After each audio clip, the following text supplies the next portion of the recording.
tell me when we're ready. We're good? Just Fantastic. a moment. We are live. Thank you. Greetings and welcome everyone to the Middleton Common Council. Today is November 4th at 7 p.m. We will get the meeting started.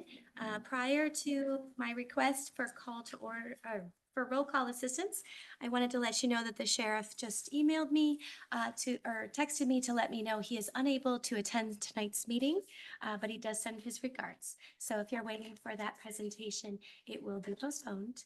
But with that, can you assist me with roll call? Yes. Alder Madden, Here. Alder Kalish, Here. Mayor Kuhn, Here. Alder Nelson, Here. Alder Myers, Present. Alder Haniro, Here. Alder Lorman, Here. Alder Crow. Here. We do have a quorum present. Thank you so much. And for public comments, can you assist me? Sure. We do have a couple of people signed up to comment this evening. Just a reminder, you have 3 minutes and I'd like you to just state your name and your address when you are beginning. So first up to the microphone is Kevin Spittler.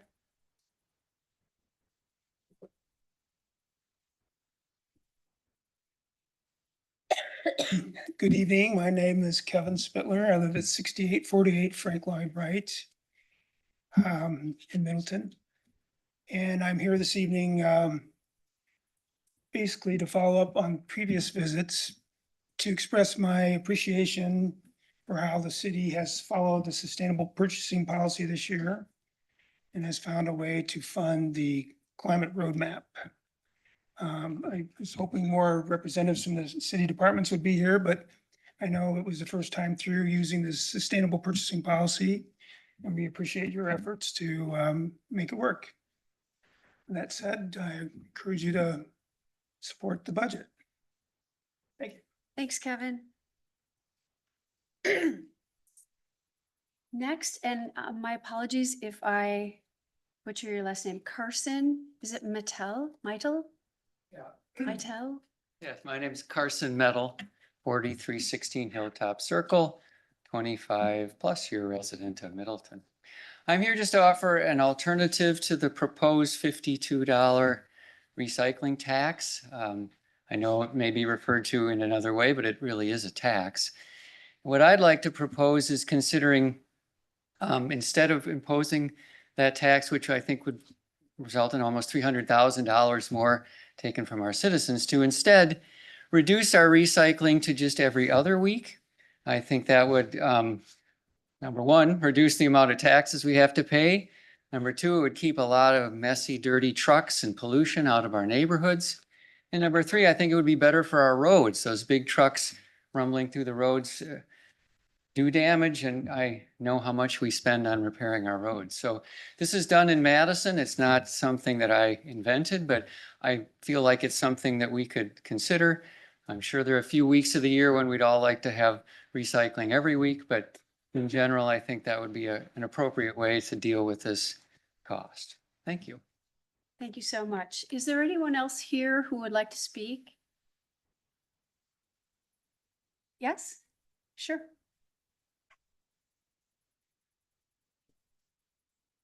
Hello, my name is Caterina Bellon and I live at 6313 Lakeview Boulevard. I have some concerns in my area. The lighting in the park area does not work. It's very dark. My concerns for children in that area. There's no sign that says children are here, slow down, or speed bumps like there is on, I think where the railroad tracks are now. That's a concern. Also, they were able to pave the houses, they were able to pave the road where the houses were, but now where the apartments were, which optically looks really bad for us renters. I know I don't own a home, but I do pay taxes in other ways. My children and other children that live there, landlord isn't very well with keeping maintenance. I have a statement from Dot, my laundry lady. She lives in Arbor Lakes. I don't know who the alderman there is. She's been there since 2009, retired from 42 years as a teacher. Her concerns are rent costs for senior citizens here in Middleton. She's been living there since 2009 in Arbor Lakes, and the cost goes up, but renovations don't. Also, she's concerned with the signal. I also have that concern also. I have T-Mobile. I've called them over a year. The mayor knows this, and that tower is terrible from McDonald's, Walgreens,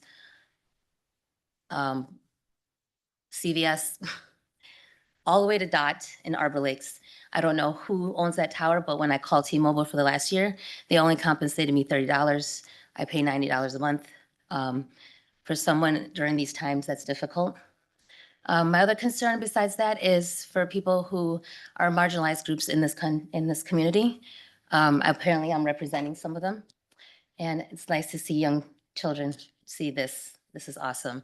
So you have the right to do this when you get older. When you vote, hold your elected officials accountable by doing this, okay? Awesome. Also, my concerns, but obviously the police officers in here, so I'll address that some other time. But people who are on SNAP might not get benefits. We do have Way Forward, and they are in need, desperate need for food. If you are a Christian or from any other religious or non, I don't care, please donate, or have your parishioners or whoever, when you go on Sunday, have a bin and donate, or do something. I think that we should all, if we are good neighbors of Middleton, since I've been here, graduated in 2000, we should be helping each other. That's all. Thank you. Before you leave, could I just ask you to remind me which park you were concerned about the lighting? Mendota, wait, Is it Lakeview, the big Lakeview, one? where they're gonna do new tennis courts or something? Yeah, okay, I wasn't sure I heard it right. Yeah, some work, some don't. It's scary as a female, and when I was there, it was scary. Okay. Thank you And there's so no much. lights on Lakeview either. Thanks. I Also appreciate- racial profiling. Okay, that's enough. Yeah, thank you. Is there anyone online who would like to speak, or anyone else here in the room? I don't see anyone online wishing to speak. Okay, very good. Thank you so much. That ends the public comment section. Thank you. The time is now 7:07, and it's time for the public hearing. It's 7:07 PM, 2026 budget, including funds, operating, and capital. We did hear from people during public comments on the budget, but is there any comments currently for that budget? Okay, for our visitors in the room, since there is a scout troop, my apologies, a scout troop, we do have to say this 2 more times in case somebody's online or is in person.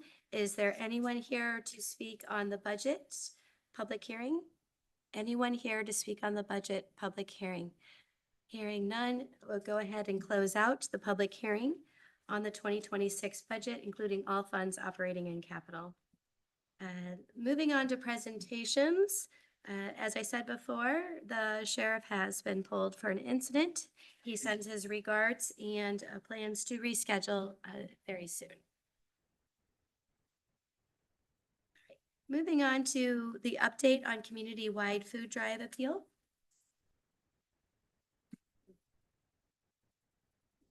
Thank you. I'm Lisa Hanairo, alderperson from District 6, and I'm here with our city partners. Are they all here? One's over there, sorry.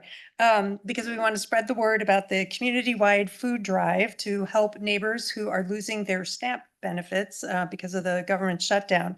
Last Wednesday, an idea was pitched to get 2 messages out to residents, one being that Way Forward Resources does have food available now for people who need it, and the other message being to ask the community to make sure that Way Forward continues to have food available for our neighbors both tomorrow and as long as needed. 48 hours later, the city, the school board, the Chamber of Commerce, Downtown Middleton Business Association, and Way Forward had released a joint statement. And that just demonstrates what can happen when a caring community comes together to meet a need when they're asked to do so. And I really want to thank Kristen Parent from the Chamber of Commerce, Ellen Carlson and Leslie Huber from Way Forward Resources, and Dr. Dana Minogue from the school district, and also the folks at the Downtown Business Middleton Business Association for their really rapid response for this. And now I'm going to turn it over to our partners so they can share what might be going on in their worlds right now and what we all can do to help. Thank you for having us. So my name is Ellen Carlson. I'm the Executive Director at Way Forward Resources. Also with me, like Lisa said, is Leslie Albrecht Huber, who is our Senior Director of Development and Community Engagement over there. So people keep asking, how's it going? Like, well, each day is very, very different. We've had our busiest Thursday and Friday ever as an organization last week. Today we had 20 new households register to use the food pantry, and we gave out 10,000 pounds of food. That was just today. Today also, we had extra staff who went to the food pantry to sort clothing and food coming in, just because there's been such an incredible amount of support coming in from the community because of the food drive, and just because I think it's out there, right, that the needs are there. And also we had to have extra staff help get food back on the shelves. So people were coming in to use the food pantry, taking obviously a lot of food. And so we had to enlist people who would normally not be in those roles, because we have obviously lots of volunteers and staff who are in the food pantry already. So today was a very busy day, and we anticipate that every day is going to be different moving forward. We also just had to post some additional volunteer opportunities, because we know we're going to need some outside assistance to come in and to help get things sorted. Today, tomorrow, and the next day, because of the community-wide food drive, we have extra open hours in the evening for people to come and drop off food. And I can tell you, I was there all night tonight before I came here, and there was just a steady stream of people coming in, wearing scrubs and the things that they were in work for the day, and coming in with, a big box of applesauce or a bag of cereal. So it just shows that everyone in the community really wants to help, and the word is getting out that we're there to accept people's food, to give it out. So a few SNAP updates for people who aren't following the crazy changes in the news minute for minute throughout the day as we are. So I think everyone knows that SNAP provides 9 meals for every meal a food pantry or food bank provides. So this is the gravity of the situation in the community. Governor Evers declared a state of emergency at the beginning of the week on November 1st, when SNAP was not funded for the month. Earlier this week, 2 court cases ruled that the Trump administration had to release those SNAP contingency funds that were legally there to support SNAP in a case of a situation like this. That contingency fund is $4.6 billion, but needed for the month of November is $10 billion. And the federal government did choose not to fund the entire month of SNAP. Trump has been posting all day on Truth Social that he isn't going to release the funds. But the USDA says that they are. So there's a lot of confusion as to what actually is going to happen and what it's going to look like. So we're on a call today with Feeding Wisconsin, who is the advocacy arm of our local Wisconsin advocacy arm of Feeding America. And they reported to us something that was really important actually for us to know, which is even if the shutdown ends, even if shutdown were to end tomorrow, that it will likely be weeks before people will have SNAP benefits on their cards. Which means we are looking at this as a marathon, not a sprint. And so then people ask, how long can we last doing this? So it's going to depend a little bit on the stamina of the community support, right? Because we are going to do everything we absolutely can to sustain keeping the food pantry open, full shelves as much as we possibly can. But I can tell you that the food coming in from that community-wide, food drive that we're having right now is coming in and going out. So these next few weeks are going to be challenging. And we do anticipate that the increase of the need will continue, because as a lot of people may not know, the way SNAP benefits are loaded onto cards is kind of metered out between the 2nd and the 15th of the month, depending on the last number of your social security number. And so there are people who are coming to the food pantry right now because they're anticipating they're not going to have those benefits. But we also know that there's people now who are starting to find that they don't actually have them, right? That renewal in November is not coming through. So we are anticipating that the need is going to continue. And the other piece of it that we've been thinking a lot about is the impact on housing. We had someone report today to one of our case managers that they're going to be behind on rent for the month because they use their own dollars instead of their food share dollars to buy food for their 3 teenage children, which anyone who has teenage children knows the depth of that statement. We also had our busiest housing month and housing support record month on record in this last October, and that was before these cuts hit. So we're really concerned about the impact of this food share crisis on the housing needs in our community as well. So you might say, what do we want people to do? So just continue spreading the word that we have food. We have a lot of concern that all of this news around SNAP and all of the news around food pantries talking about how this is not a replacement for SNAP is keeping people away from using food pantries, and we definitely don't want that. So please continue to tell your constituents that we are here for them and we want them to come to the food pantry.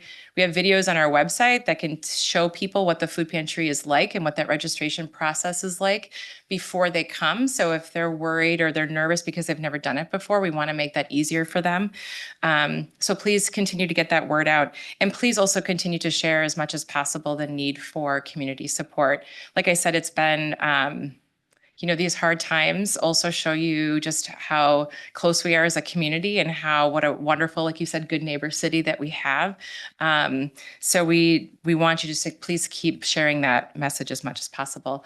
And I did want to just say one last thing is that Leslie's going to be sending all of you an email with some more information. So you have some of this information to share probably tomorrow is my guess. Yeah. Thank you, Ellen.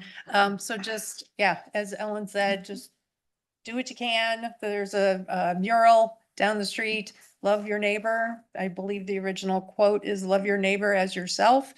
And I encourage everybody when you're at the grocery store buying foods your family loves to eat, maybe stock up a little extra and donate some of that to Way Forward. And I also wanted to thank City Administrator Brian Gatto for being very swift in getting, working with Brent to get the message out, and also to Chief Thompson, who really rapidly responded to the request to put some bins inside the police station because that's a 24/7 drop off.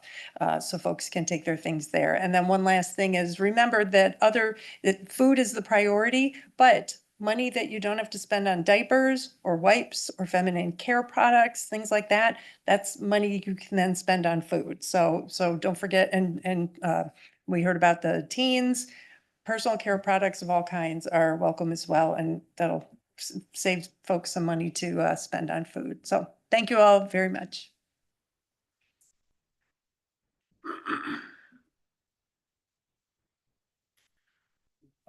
So thank you to everyone who was involved in organizing the community-wide food drive. I'd like to share with my colleagues that in the form of food donations, I have donated my October and November after tax city council paycheck to Way Forward over the past 2 weeks. And I ask my colleagues and anyone who is watching tonight, if you are in the position to do so, please give what you can.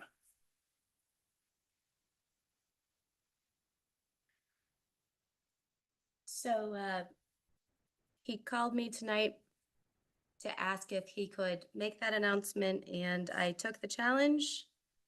Charles, I will hand this to the Way Forward.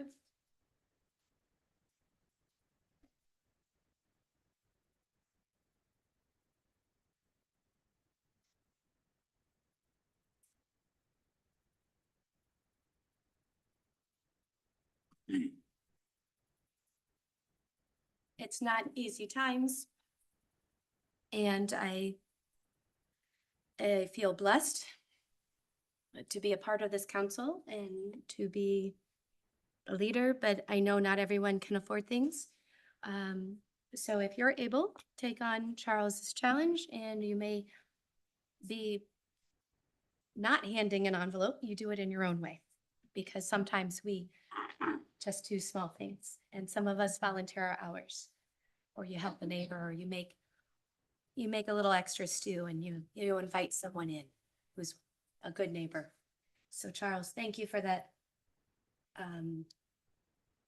extra large challenge and for caring so much about our community. All right, moving on to the Middleton. Alder Kalish. Yes, quickly, yeah, this is an extremely important issue, and I'm just wondering, because it's very dynamic, things are changing hour by hour. I mean, I'm wondering if we could somehow have a regular discussion at the city council meeting regarding the status of these initiatives and what we can do to ideas to address it. You know, I don't know if we have a standing agenda, item, but like I said, it's very dynamic. Things are changing constantly and they could get even worse. And so maybe it's potentially worthwhile to bring this issue back to future meetings just to have a discussion. I like that idea. Bill, can we have a conversation? I liked that Alder Hanairo was sharing updates on what we're doing logistically. I know that she is a frequent volunteer and is in communication, and I appreciate that leadership. If you can have that conversation with Ryan Charles, Yes. and for updates, I think there might be one plan for the next meeting, and way forward is always welcome. And I'm sure Alder Hanairo will help us stay on topic, so much appreciated. All right, moving on, update on Middleton's tourism and Visit Middleton.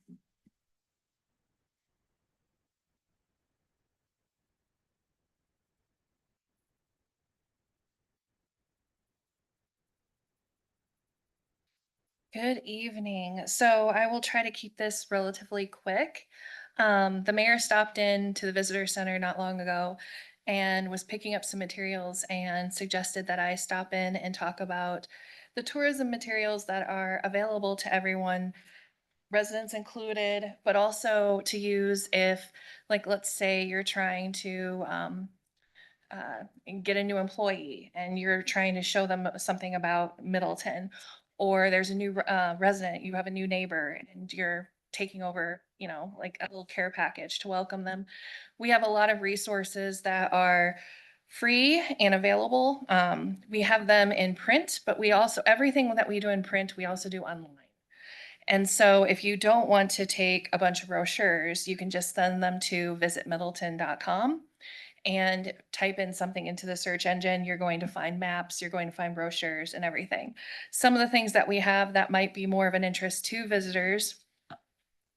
The visitor guide, we print this every year. We only print about 9,000 copies because it is more for tourists.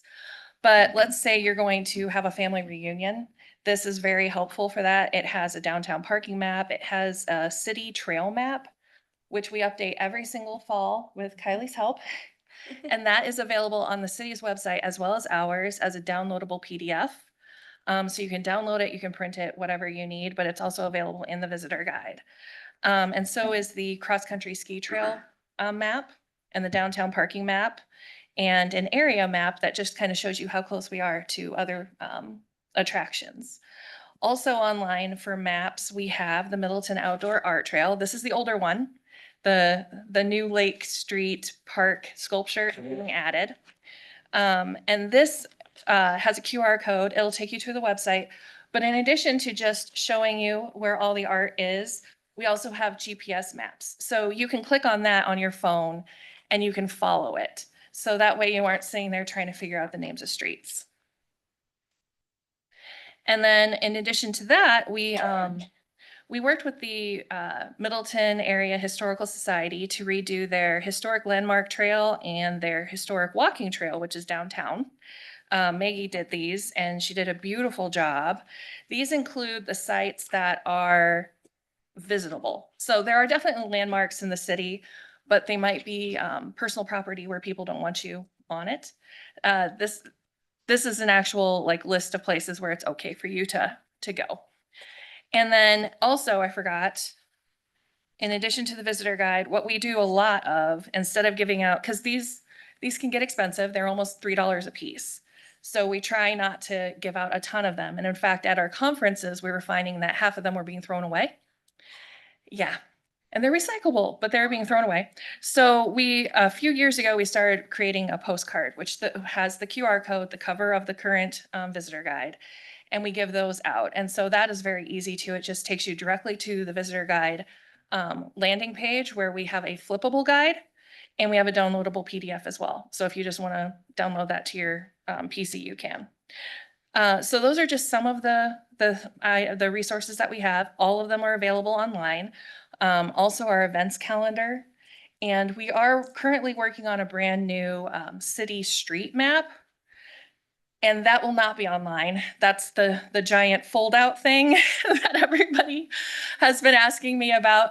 And so we are going to redo that. We're working on it right now. I don't know when the last one was printed. So there were many updates to be made.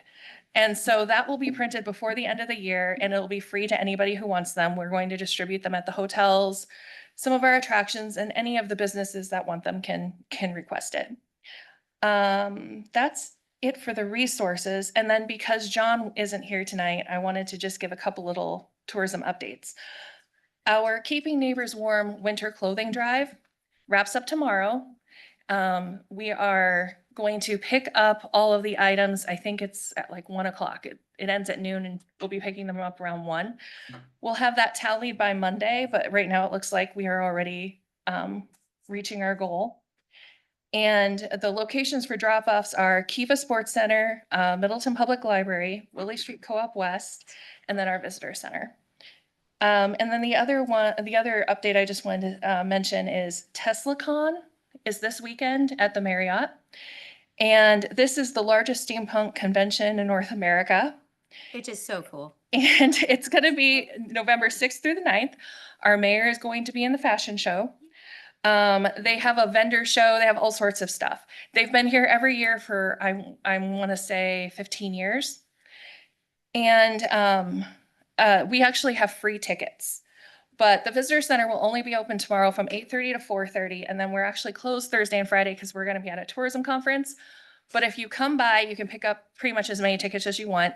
We were given 100 tickets to give out to Middleton residents as a thank you for being such a great host community. Oh. I'm not going to ask for your driver's license. It's an honor system. Just if you come in and say you want tickets, I'll give you tickets.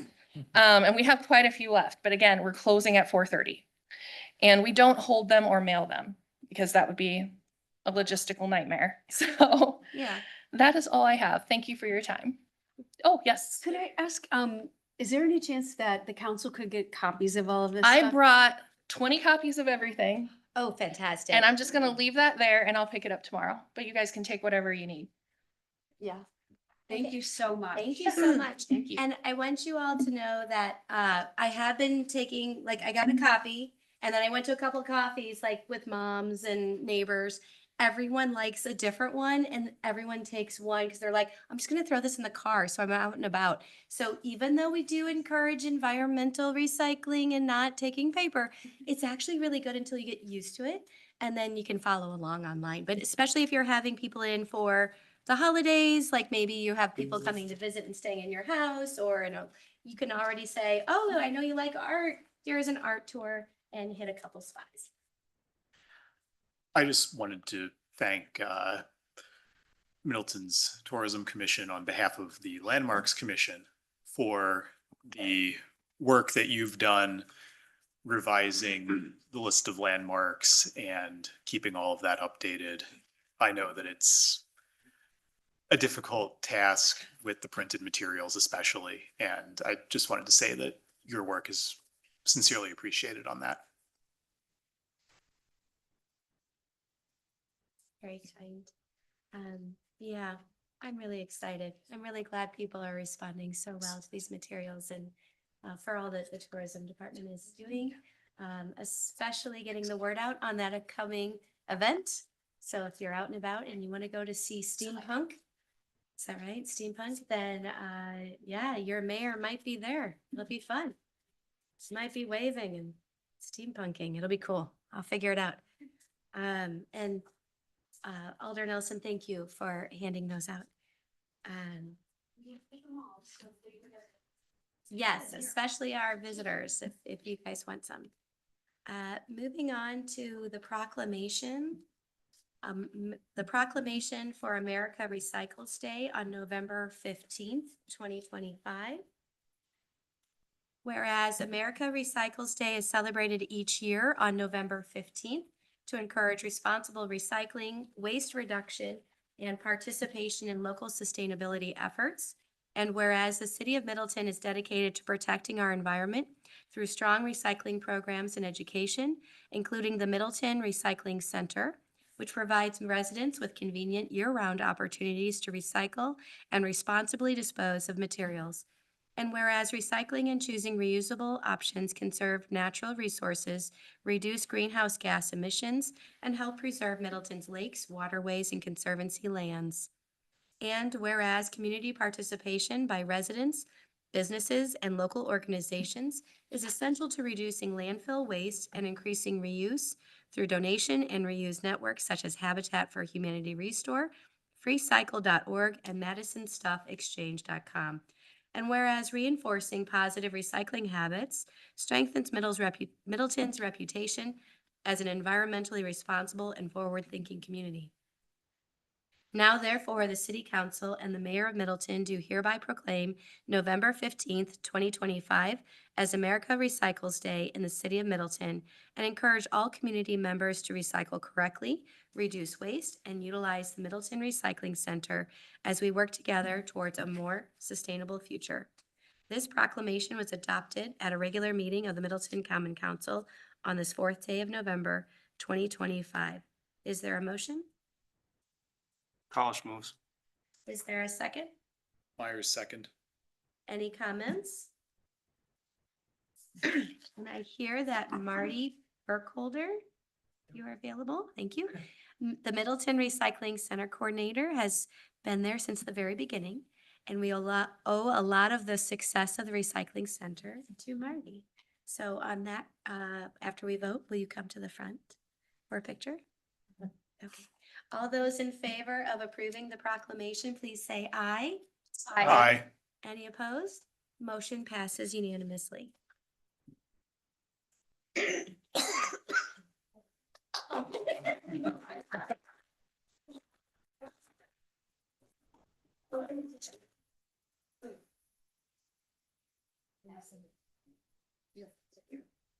Kelly, you should be in the picture. Kelly, you should be in the picture. Yeah, Kelly, get in the picture. Yes, yes.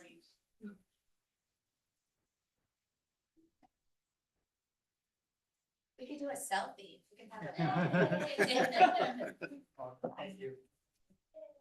Thank you.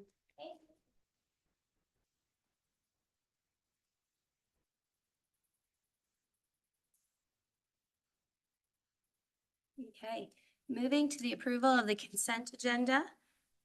Is there a motion? Sure. On behalf of finance personnel, I'd like to make a motion to approve the consent agenda as submitted, unless anybody has any items I'd like to pull out. Is there a second? Oh, I'd like, Dave, I believe that there was a slight amendment to item number 3 on the consent agenda in finance and personnel. yeah, So can we separate that for discussion? okay.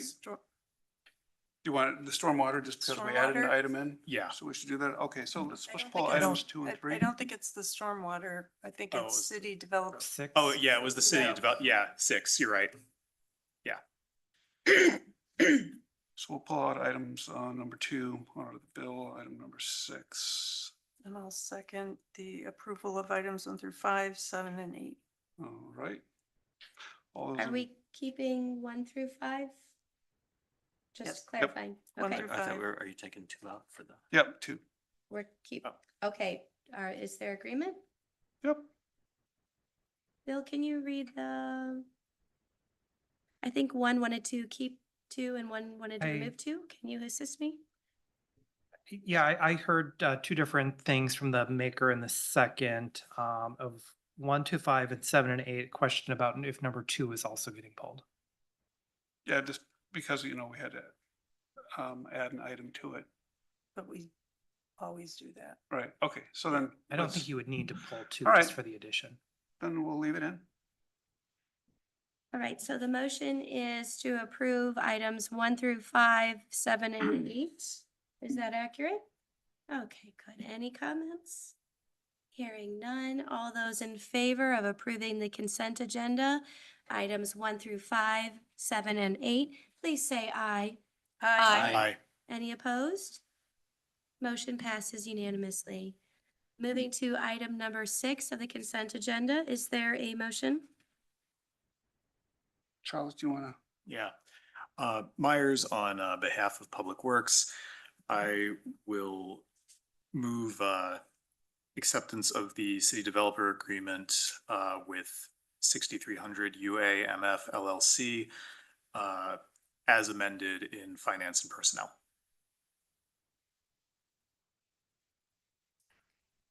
I'll second that. Okay. Any comments? Yeah, so I think when Public Works sent this forward with a slight amendment to the city developer agreement for inclusion of the complete streets policy, the way we sent it forward was to also incorporate the complete streets during construction policy. And that didn't quite find its way into the city developer agreement explicitly, unless we're counting it as a subsection of the complete streets policy. And then when it got to finance and personnel, Lisa offered an amendment to it, which really hit at most of the complete streets during construction themes. And so I just wanted to bring it forward to council for discussion. I'll defer to Matt on any question of legal drafting. But I just want to make sure that the concerns that Lisa put forward in finance and personnel and the concerns that Public Works and the Ped Bike and Transit Committee discussed jointly and then adopted complete streets during construction policy are incorporated into that city developer agreement, but also all city developer agreements going forward. So Matt, if it's your opinion that those are all included in the complete streets and that's why it's just that line, then okay. Yeah, but that'll be a part of my review as I go through and just make sure that what was expressed in the finance meeting is included. And it may be with what the language is there, but yeah, I hadn't reviewed it specifically for that, but that's what I understand my direction to be from finance and on approval of this motion from the council. Fantastic. Right, great. Robust Thanks, Matt. topics. Love it. Any other comments? In that case, all those in favor of approving the consent agenda, item number 6, city developer agreement with 6300 UAMF LLC as amended in finance and personnel, please say aye. Aye. Any opposed? Motion passes unanimously. Moving on to, let's see, this one's done. Moving on to budget, the 2026 recommended budget presentation.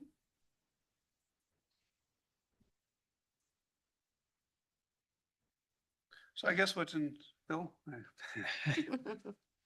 Yeah, if you're ready, I do have a brief presentation prepared to go over some highlights for the budget as recommended by the Finance and Personnel Committee. There were a couple of additional adjustments made at the meeting this evening that are not reflected in the slides, and I'll highlight those at the end. So looking at the 2026 budget as recommended, some of the highlights. First is additional staffing. This budget does include several new positions, which I'll walk through specifically in a later slide. That includes 5 full-time equivalent positions within the city's general fund, primary operating fund, as well as 3.7 positions in the city's enterprise funds, including utilities and golf course. One of the items that was discussed and is included in the budget as recommended is implementation of the non-union compensation study that was done this year. It's been approximately 5 years since the city had previously done a compensation study, and the budget includes recommendations for adjustments on January 1 and July 1st of next year. As recommended, on January 1st, non-union employees would receive the greater of 2.5% or moving to the minimum of their new grade if their position was reclassified to a new grade as part of this study. And then on July 1st of 2026, there would be an adjustment made for employees based on years in position of 2.5% per year in position, up to a maximum of 6 years from the new proposed minimum, unless the employee is already at a rate that's higher than that, in which case they would not receive an adjustment. And the purpose of that second adjustment is to try to address the issue that we've had several employees that have been in positions for a long period of time, have not yet progressed to the midpoint of their range, and this is intended to address that and to get employees to where they should be based on their tenure within the position. Couple items that are still not settled yet are the union contracts for both of the city's unions, which are up at the end of this year. We are in negotiations with both police and EMS unions, and there are funds included in the personnel contingency for anticipated contract settlements for both units. The budget includes increases to our benefit costs, and the largest of those are health insurance, which is increasing by a 7.9% increase, and dental insurance, which is going up 6%. And then a major change on the revenue side is the recommendation to include a new fee for recycling service. That is recommended at a level of $52.50 per household per year, which would generate about $292,000. There's some additional information on that a little later in the presentation as well. This slide summarizes in total all of the city's various funds by type and the projected revenues and expenditures and what portion is supported by the property tax levy. Just a couple numbers I wanted to highlight on this slide. First, in the far right column for the property tax levy, there are 2 of the city's 20-some funds that are supported directly by the property tax. That is our general fund, our primary operating fund, with a proposed tax levy of $15.4 million, as well as the debt service fund with a levy of $6.4 million. So in total, property taxes would be at $21,805,592. Looking at total revenues to expenditures, there are more expenditures proposed in 2026 than revenues. The primary reason for that is in the TIF district line, and that reflects the planned closure of TIF district number 3, which we're anticipating that there'll be final closeout in early next year. As part of that, we're anticipating that we would be exercising our option to prepay some of the outstanding development TIF bonds and using fund balance within that TIF to pay those obligations and pay the remaining costs for that TID. Looking then to the tax levy and the estimates for the property tax, this slide walks through some estimates for the city portion of the tax rate. So this does not include the other taxing jurisdictions such as the schools, county, technical college, but just looking at the city portion. And I should caution that these are still estimates. We don't have the final numbers from Dane County yet, but these estimates should be pretty close. There is not a revaluation for 2025. Our assessor is getting started on working on a revaluation for 2026, but for this tax year, most properties will not see a change in their assessment, and the median home assessment just changed very slightly from prior tax year to this tax year. Looking at the City of Middleton tax rate for the general fund and the debt service fund, the total mill rate for the city is projected to increase by 12 cents to $5.77 per $1,000 of value. That's an increase of about 2.2%. As I'd mentioned previously, the city property tax levy is $21,805,000. That levy, or the total amount that the city is collecting, would be going up by about 2.9%. And when we calculate the city tax on a median home, just looking at the tax portion before any credits, fees, or adjustments, that would be about a $40 increase and 65 cents for that median home, just under 2% at about 1.7%. Trying to put that into context, this slide looks at where the city of Middleton was compared to other cities and villages in Dane County for the prior tax year. We don't have information from all the different jurisdictions on where they're going to end up for this tax year, but looking at last year's tax rates, city of Madison was the highest equalized tax rate within Dane County for cities and village. Middleton is one of the lowest ones. Only the cities of Verona and Village of Windsor were lower. So in terms of affordability for at least the city portion of the tax rate, compares well to other peer communities and quite a bit lower than some of the larger communities like Sun Prairie, Fitchburg, and of course, City of Madison. You know, I love that chart. I always We take a put that one in every Oh, screenshot. year. I do too. Can you go back one? I forgot. We were chatting. My apologies. I use it all the time with constituents. I'm glad you said that because when we have our town halls coming up about community campus and when people talk about it, I know you and I in the past, when we've had other referendums, have referred to this type of thing, Yeah. but also you can bring your art walk handouts. Maybe that's not the total topic, but if someone wants to know what's going on, my apologies. Back to you, Bill. Just saying, as you all do your town halls and reaching out. This is a great chart. Mhm. This slide focuses on the general fund or the primary operating fund for the city. There's a lot of numbers on this slide for your reference, but what I wanted to highlight is that when the budget came in as requested by the departments, and we looked at all of the sources of funds and all of the requests for the various departments, there was a gap of almost $1.8 million between available revenues and requested expenditures from the departments. The budget, as recommended by the Finance and Personnel Committee, includes essentially a balanced budget at this point. There were a couple of minor adjustments that will affect this $40,000 that was remaining here, which I'll get to in a moment. But that's largely balanced through a combination of additional revenue. We've had some additional increases in our estimates, some additional state aid, some additional investment income, the inclusion of the proposed recycling fee, as well as reductions in the expenditures compared to what the departments requested. And in total, that brings us essentially to a balanced budget for 2026. This slide, again, primarily for your reference, highlighting some of the major revenue sources included within the general fund. I'll go into detail about a couple of these in later slides, but just wanted to highlight on this page, in total, if we look at where the 2025 budget was to 2026, it's an increase of revenues within the general fund of about $1.5 million.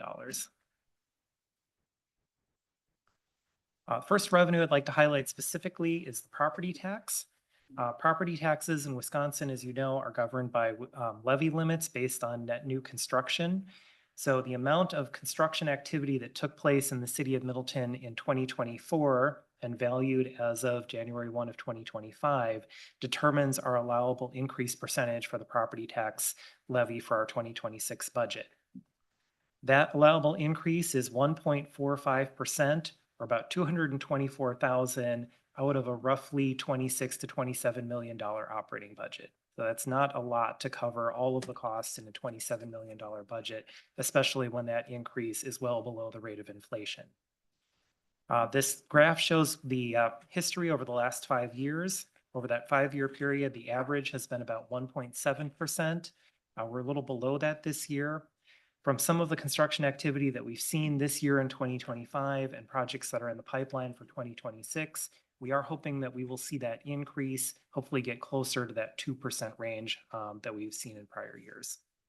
And I should also note that this is just looking at the general fund portion of the tax levy. There's also that 6.4 million in the debt service levy. That debt service portion is not subject to the net new construction limit. The next revenue to highlight is state aid in the form of shared revenue and the Expenditure Restraint Incentive Program, or ERIP. There was a significant increase in shared revenue aid going into last year's budget in 2025 with the additional supplemental aid from the state. And one of the changes that was made at that time was to allow for increases in shared revenue each year based on the increases in sales tax revenue at the state. And we did see that increase this year. It was about a 3.4% increase, which generated just under $27,000 of additional shared revenue aid for the city. We also had about $4,000 increase in the utility portion of shared revenue. But unfortunately, we have the expenditure restraint aid that will be dropping off from the city. The expenditure restraint incentive program is a program at the state that if your budget qualifies, you receive additional aid if you limit your expenditures to below a certain percentage. However, in order to qualify for that program, you have to have a minimum tax rate of $5 per thousand on an equalized basis, and our tax rate is now below that. So strangely, our tax rate is too low to qualify for an expenditure restraint program. That $35,000 in aid is going to be dropping off, and the result is, as you see here, is a net decrease between shared revenue and expenditure restraint when we look at those in total. So essentially staying flat between those two programs. Another program that provides state aid is the general transportation aid, and we have a much better story with this one. This aid is distributed based on a pool of money appropriated by the state legislature and then allocated by average costs spent on transportation-related projects, both operating and capital. And because of Middleton's investment in its roads, including projects within the TIF districts and within our capital budget, we have been seeing an increase in our average cost, and therefore our piece of the general transportation aid has been increasing as well. As you see in this graph, especially the last 4 years, we have an upward trend. And in 2026, our aid payment is going to be increasing by 12.6%. And that is approximately $186,000 of additional general transportation aid that's helping our general fund. So that's part of that increase in revenue that helped close that budget gap. And then the additional revenue I'd like to highlight is the recycling fee that's included in the recommended budget. This would be a new fee. It'd be collected as a special charge on the property tax bill for properties receiving curbside recycling service. The proposed charge is at $52.50 per household per year. And the recycling fee is one of the few options that are available to establish a fee for service that can be funded without requiring a referendum to avoid a reduction in the property tax levy limit. There are several items, as noted here, things like garbage collection, fire protection, snow plowing, street sweeping, and stormwater, where if you are establishing a new fee or changing fees above a level that was in place when the law was passed, the levy limit would go down unless there is a referendum. A couple of the only ones that are excluded from that list are the recycling fee, and the other is a vehicle registration tax or wheel tax, which some municipalities in Dane County have adopted. That has not been something the city of Middleton has been interested in doing at this point. Bill, can I ask a question about that? Yeah. Just referring back to the question on the public comment section this evening, would it make a difference to have recycling only picked up twice a month? Yeah, I would defer to our Public Works Director, Ben Johns, as far as what that would do to the cost. I will say that we are in a current contract. And as I'll show on the next slide, the recycling fee as proposed would cover the city's full cost of recycling outside of some other revenues, such as a state grant that's provided.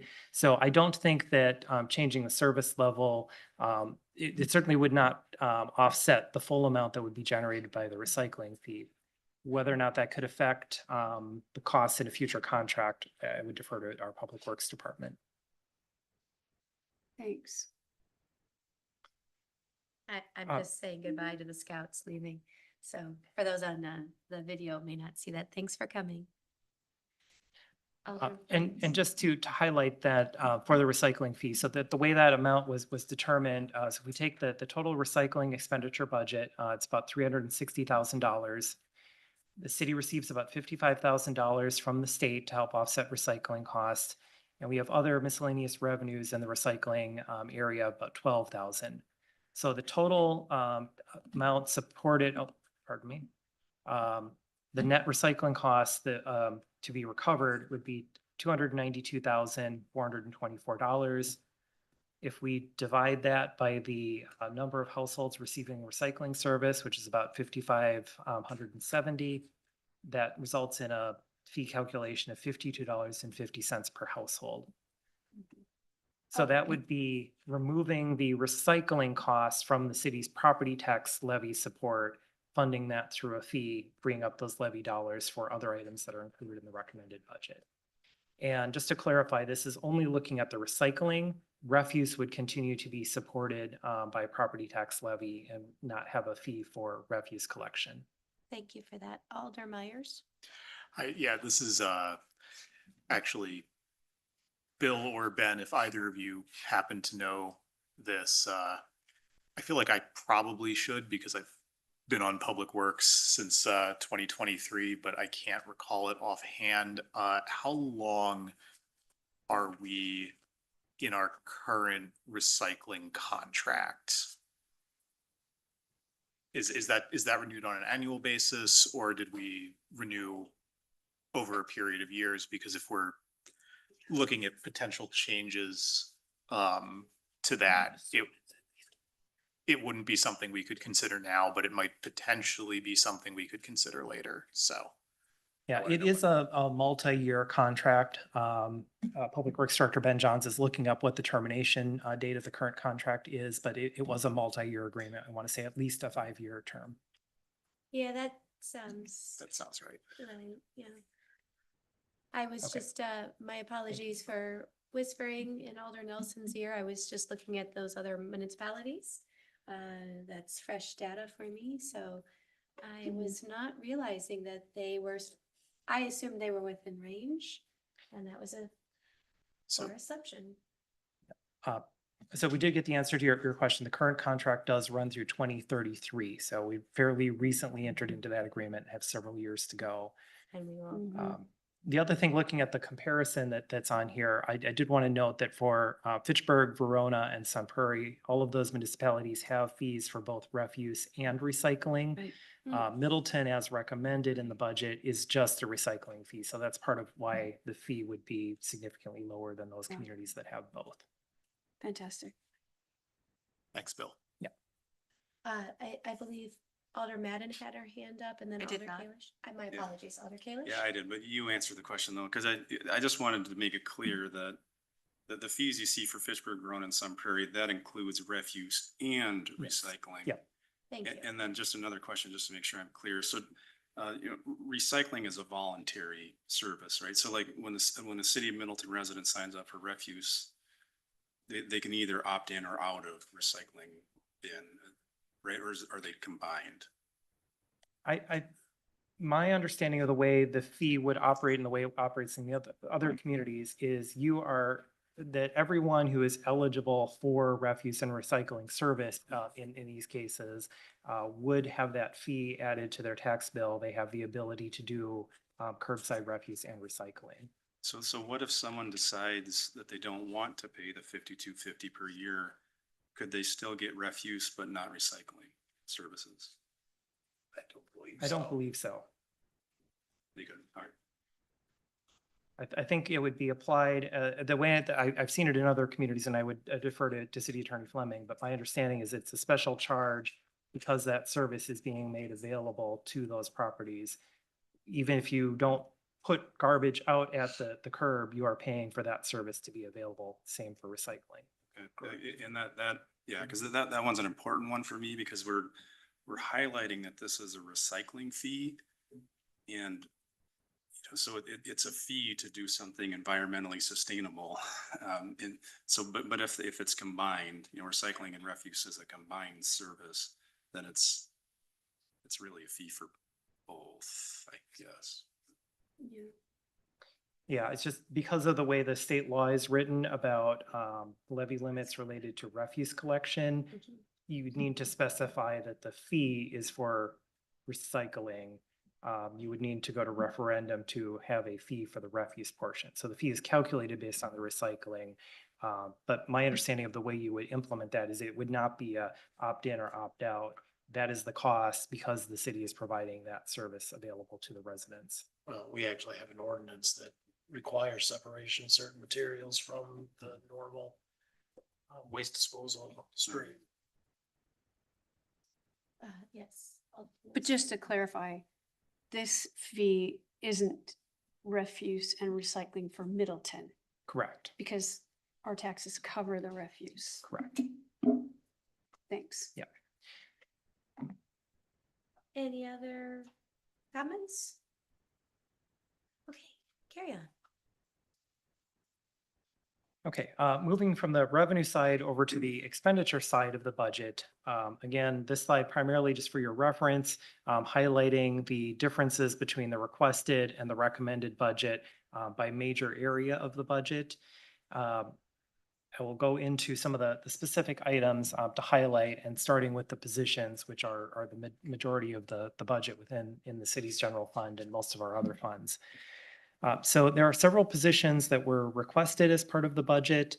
This lists by position which positions were requested and what was recommended. Going through those that are in the recommended budget, that includes a new EMS deputy chief, but with a start date of July 1st. So it's funded for half of year this year. We would see the full year impact in the 2027 budget. A new police officer, which would allow the police department to establish a training officer. 2 part-time community service officers in the police department, a marketing and outreach specialist within Parks and Recreation, and a conservancy lands technician within the Parks and Recreation Department. Those are the 5 full-time equivalent general fund positions. The positions in the enterprise funds, which are supported by customers or user fees, are stormwater utility, an additional dedicated stormwater utility crew member. For the water and sewer utilities, a utility billing assistant. And in the golf course, taking 2 positions that are limited term positions and making them into regular positions. So in total, across all of those funds, that's about $765,000 in additional staffing costs. Moving over to the city's capital budget, there's approximately $12.3 million of capital projects for 2026 across all city funds. That includes about $4.4 million of recommended general capital borrowing. And the difference between the number shown on this slide and that 4.4 million target was one of those adjustments made by the Finance and Personnel Committee earlier this evening, which I'll highlight at the end. Looking at our debt I service. think Oh, Alder sorry. Myers has a question. Yep. So the library, I see 2026 recommended 0. I thought that finance and personnel in their budget inserted 175,000 for a book sorter. They did include budget of 175,000 as a placeholder or sinking fund to start to fund the material sorter. That was not funded with borrowing. The source of funds was left as to be determined, and I think the intent was to look at potentially available excess or carryover funds within the capital fund at the end of the year and trying to use that to start to establish that sinking fund. Okay, thanks, Bill. Excellent, excellent question. It's on the minds of all of us. I'm looking at Alder Crow, who keeps us on task. I love that. Looking at the city's debt service fund, so the city primarily funds a lot of its capital projects with borrowing. In following years, we were paying the debt service on that borrowing. That is funded primarily with the property tax levy, $6.4 million for 2026.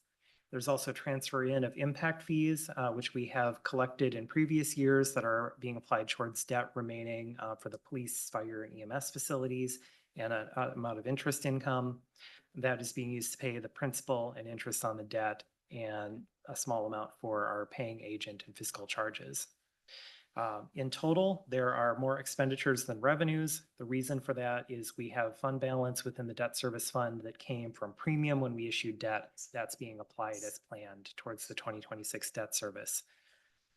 And just wanted to highlight this chart on the right, which is another one that we look at each year, that we are have our debt structured in such a way that we're having incremental increases each year up through 2027. And in that year, as outstanding facility debt starts to drop off for the operations center, police, fire, and EMS. We are anticipating that there would be a drop in our debt service levy and tax rate. That provides us capacity for future projects, potentially community campus, as well as other future facility projects for the city that can be planned in after that drop. I love this chart too, in case anyone loves a good chart. I carry it around. So then at this point, there are a few items that still remain open or for potential amendments, either at the next meeting or if needed after the budget's adopted, if it needs to be amended after the fact. One of those items is within the sewer utility. The Madison Metropolitan Sewerage District, who treats our sewage from Middleton, they recently passed their budget and sent a letter with their increase in their costs to the city for next year. Typically, what we do is do an amendment to the budget prior to it being adopted to increase our sewer budget to reflect that fee increase from MMSD. And then we also adjust our sewer rates annually to reflect that increase, essentially passing that on to the sewer customers. We started that analysis and we'll work with the water utility and sewer utility staff to have that information available prior to the next meeting. The next is EMS revenue. Typically, the EMS chief has reviewed and recommended a change in ambulance billing rates each year. That's something that we could work on with the acting officers in charge for EMS, provide some options if there is interest in reviewing that for this year. And if there is any adjustment in the ambulance billing rates, we would also look at doing a final calculation of the portion for the township EMS charges. So we'll work on having that information available for you. For the compensation study, those funds, as we've been going through the budget process, have been in a personnel contingency.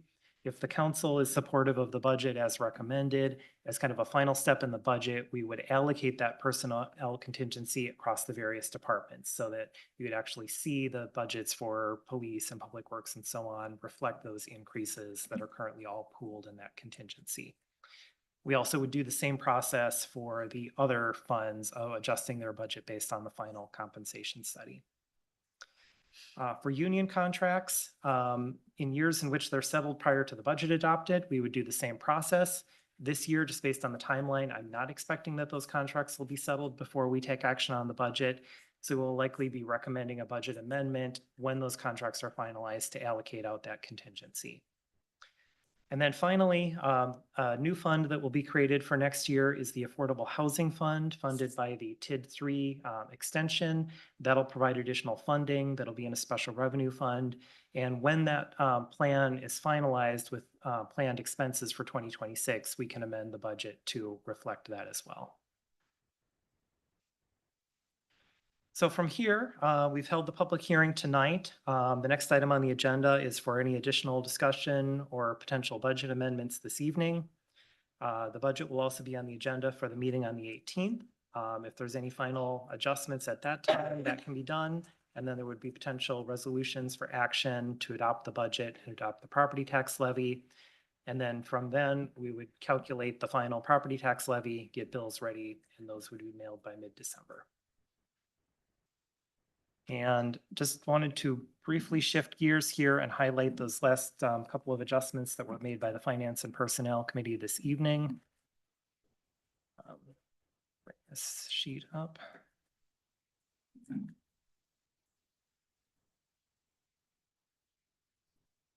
So in your packet are the decision matrices for the general fund and for the capital and the other funds.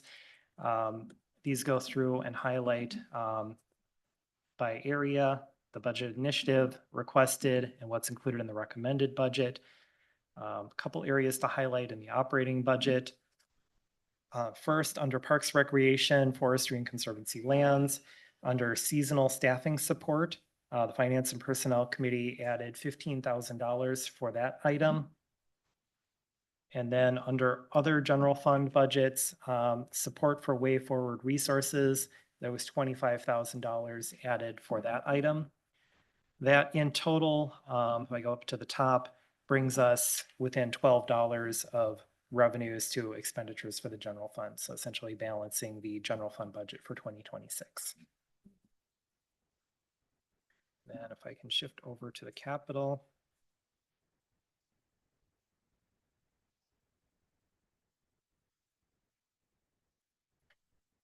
For the capital decision matrix, and looking at the general capital borrowing portion, the city's target for 2026 is $4.4 million. There was one adjustment made earlier this evening, which brought us up to that total.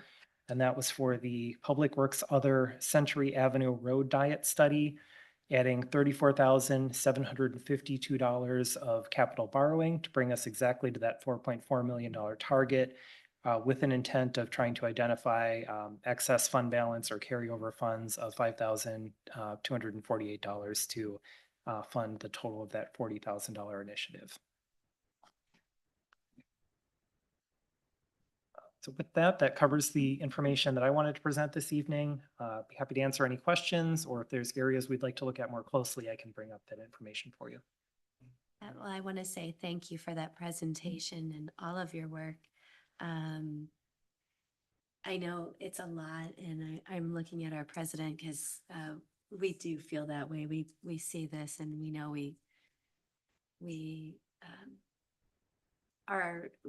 we utilize these materials throughout the year when we talk to constituents, or we try to think through how we're going to move forward over these coming years.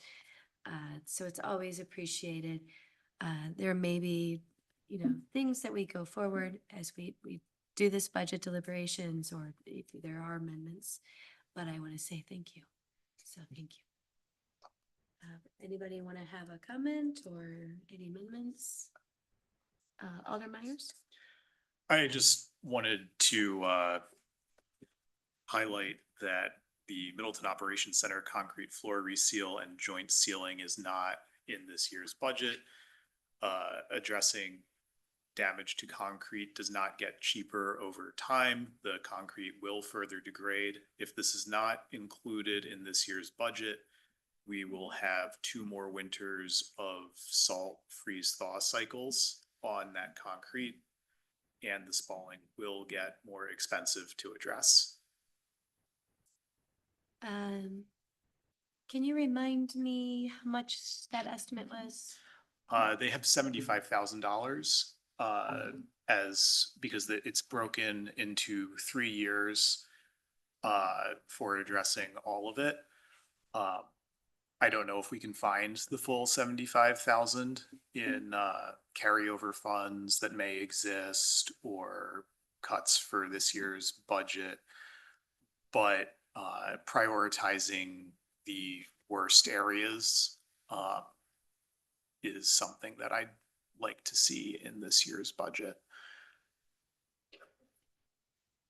Bill, as we hear from City Council, can we at least have a side list of items we would like to keep an eye on if they don't make a budget? I'm not saying it won't, but I'm more saying that if we have a hot 3, budget requests or a top 5 or something, that if projects are under cost and we have some of that money free up mid-year, or, something changes, that we can kind of think about what those are.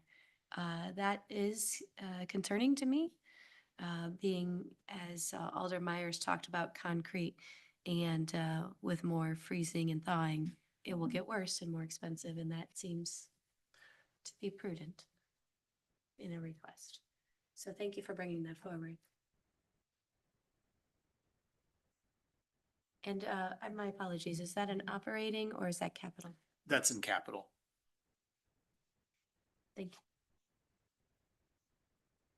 you. Any other topics, Alder Madden? Yes, I'd also like to make a request to a change for the playground replacement program, and an increase from $356,470 to $366,470 to aid in the replacement of playground equipment for Woodside Heights Park. It's pretty old equipment. It's not, it wasn't slated in the original 2014 design. It's not due for a complete replacement until 2044. However, it was deemed unsafe and due to insurance purposes had to be removed from the park. We're not asking to replace. I know Kylie's not a big proponent necessarily of the parks department of doing piecemeal replacements. However, this particular piece of equipment is pretty important to the neighborhood. And I wanted to make a pitch for the kids that really come through and use that park. It's the one adjacent to Tiedemann's Pond, overlooks the pond. It serves the Brittany Apartments, the Fortune condos, all of my friends on Park Shores Court, all of my neighbors there. And would like to see that added as a line item or an additional budget item for the replacement program. How And much was that, 10,000? $10,000, correct? And What's capital? the, Yes, capital budget, correct.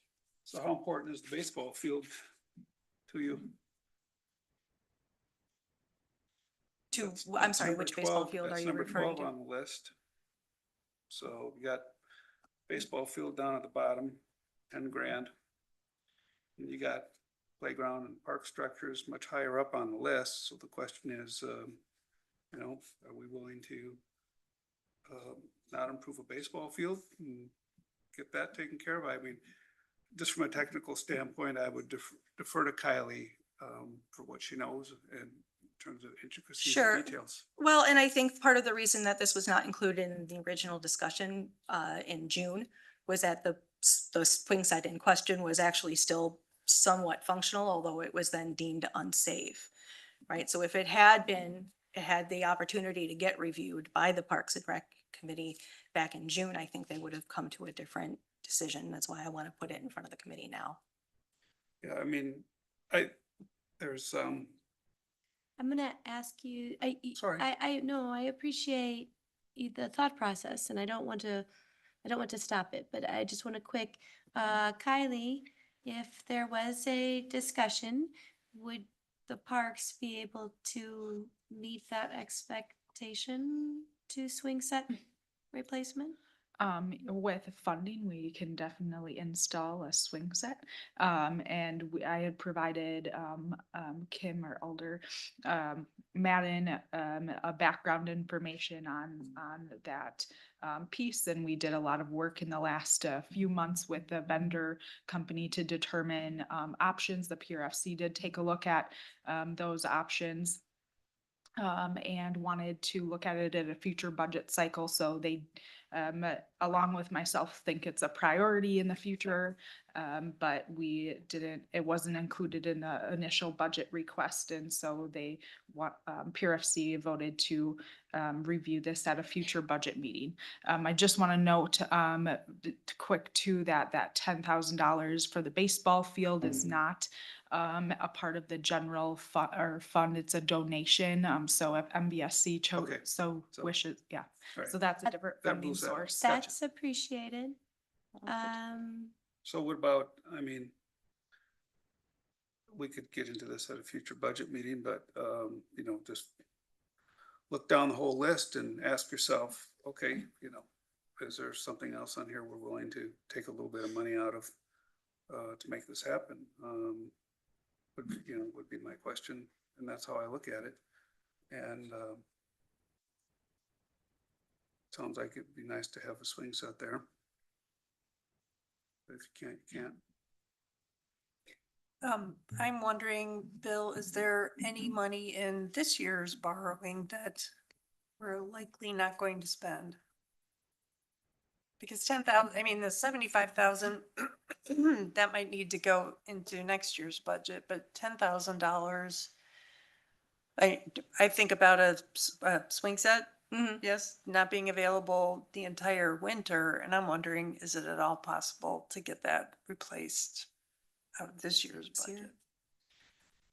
Yeah, a couple options if we want to do something sooner. One, there would be, are funds available in the city's general contingency in the general fund.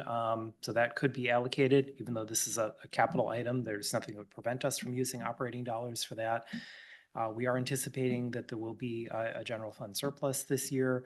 We typically have waited until the end of the year and finalized that number before making allocations from that. But for something of this dollar amount, that would be an option if the council would feel comfortable moving in that direction. There will likely be some excess capital funds this year.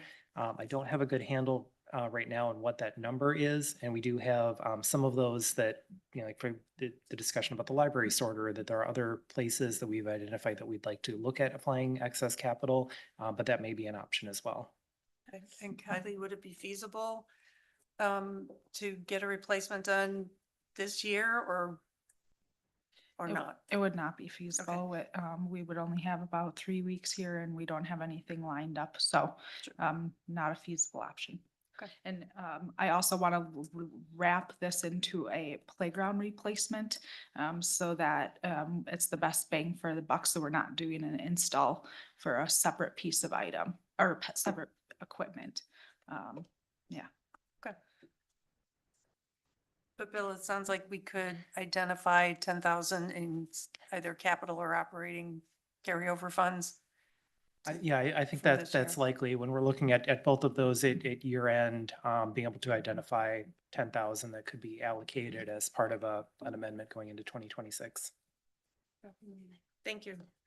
I would support Alder Madden's request then.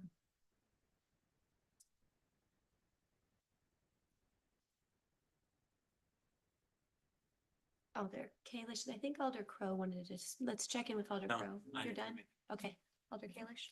Yeah, just a general comment and not necessarily for this budget process, but I've been involved in developing and reviewing a lot of budgets. And one of the things that I find really useful is incorporating into the budget process some holistic measures to potentially project what our budget will look like in 5 years, 10 years, 15 years, 20 years. So if we're spending this amount of money, we're recommending increase spending this amount of money on certain things, and we have this projected revenue, I'm not asking for this.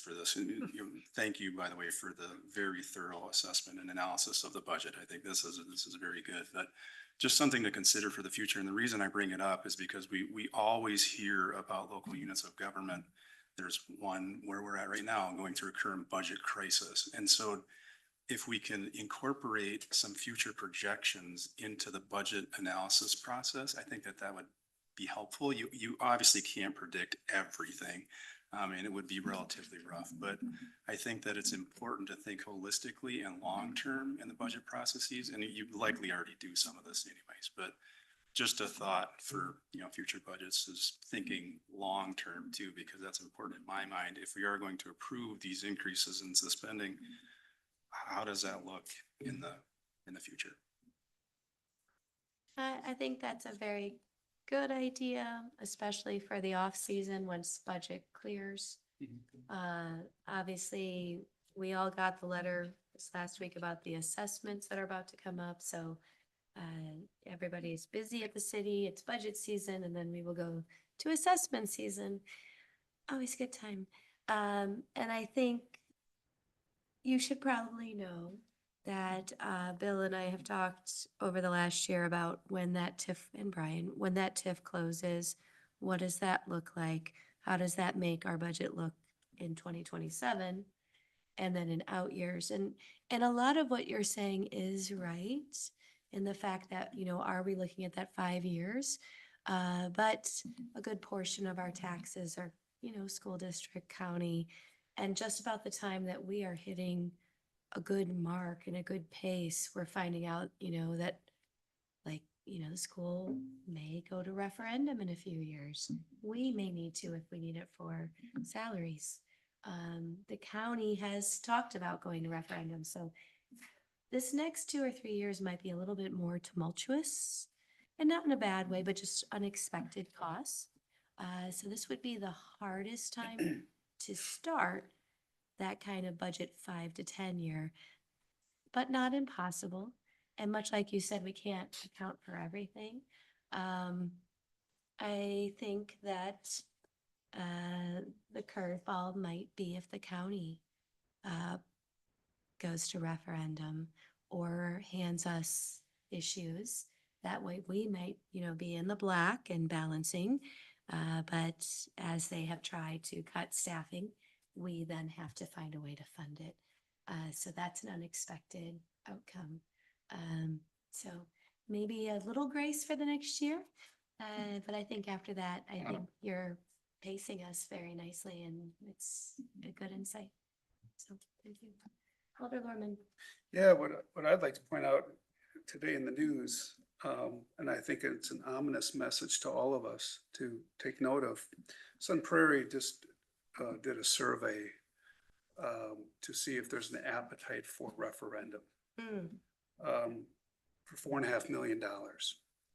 And it failed, 40-60. And so what they said is, as a result of this,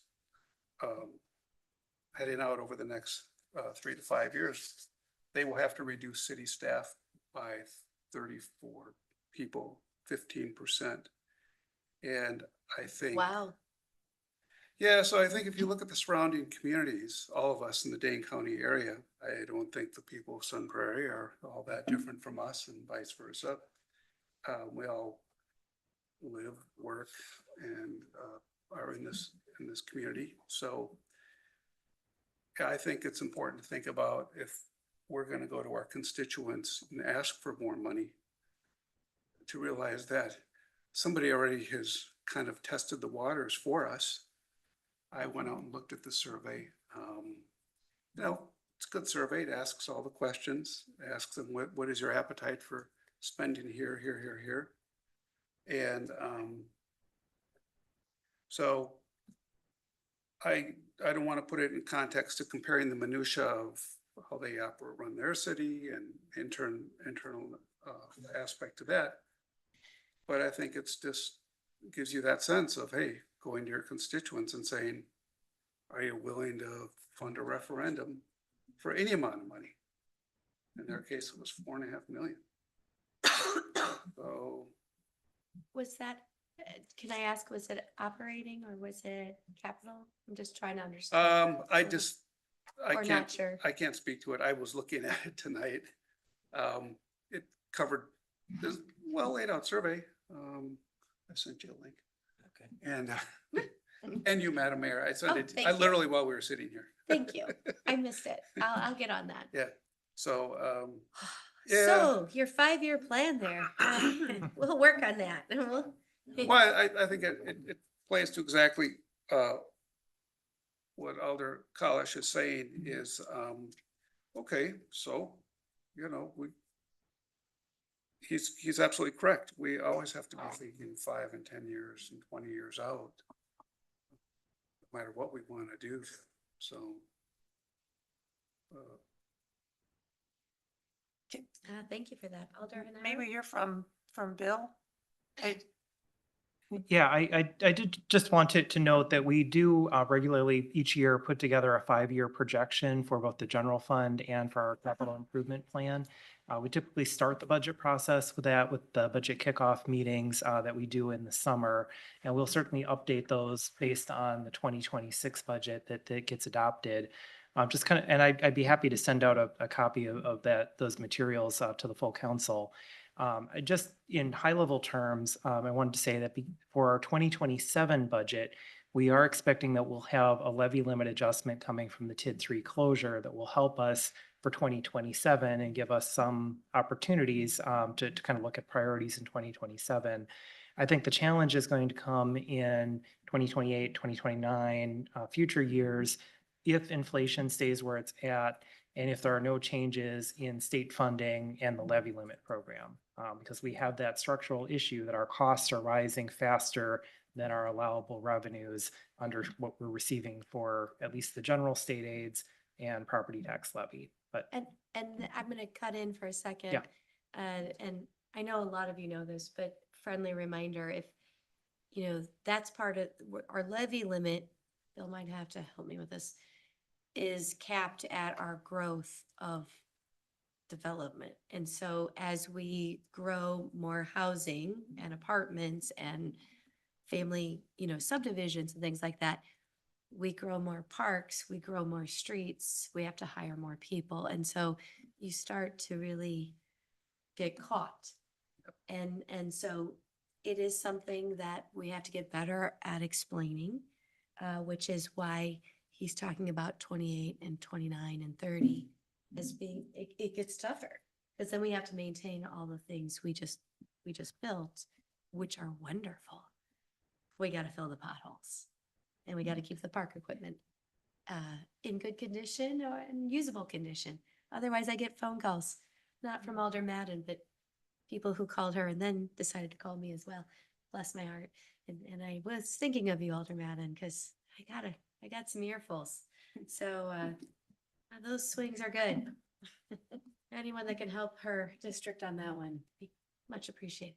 My apologies, back to you. Oh, no, yeah, to that point, one of the items we look at each year is the change in the community's population and the rate of inflation compared to what the new construction is. And there's, especially in recent years, but a big gap between those numbers, which contributes to that imbalance between revenues and expenditures.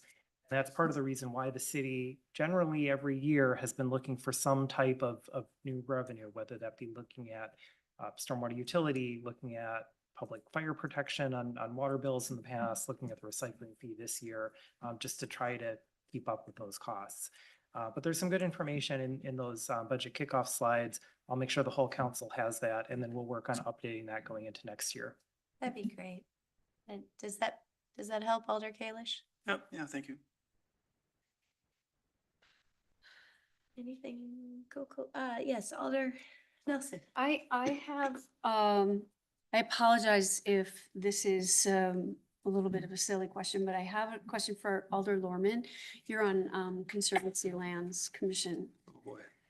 I'm just wondering if the safety strips ever made it into the budget for like Tiedemann Pond and the bridges in Pheasant Branch. I think we chatted about it maybe almost 2 Yeah, I years can't ago. answer that question, Kylie. And I mean, we're redoing all the bridge, redoing You're all the filling, woodwork. you're fixing the holes in the No, all bridge. all the bridges, to the Conservancy, and those all have the safety strips on them, so that's all gonna get replaced. But as far as the No, they other- don't. No, wait. What? Nope. What? Okay, you tell in the budget that, is in the recommended budget by finance personnel for tonight, we have the redecking for all Redecking, that's five all, bridges. redecking, So redecking. we would redeck, each of the 5 bridges, with treated pine material. So that's what's in the budget. We don't have safety strips that are included in that, price for, I don't know.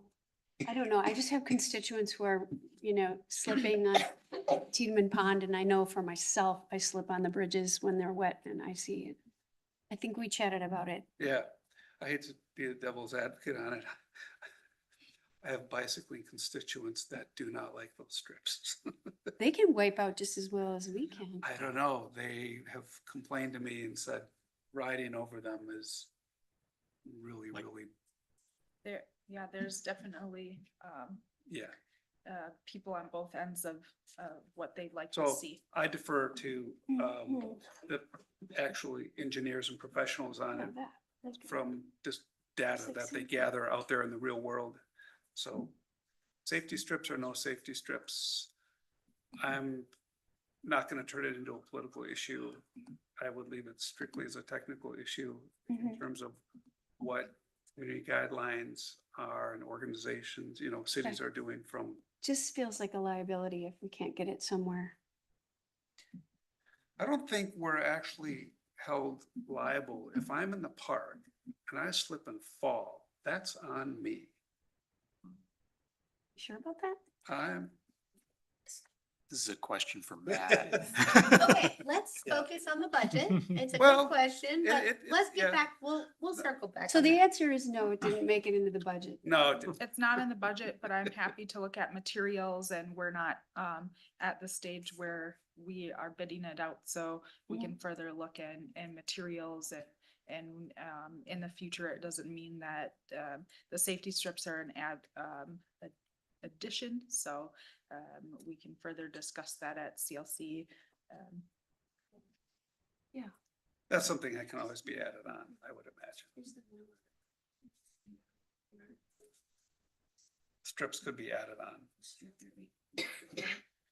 You don't know. For cost wise, I'm sorry, I No, missed the like question. to say down the road, you could add the strips later. You wouldn't have to buy Sure. decking with strips. Yep. There's a lot of different material choices, so we can further investigate options and weigh out that with users. Yeah, user groups, you so. answered my question, so I'm cool. Alder Myers? Yeah, just to return to the concrete in the operations center.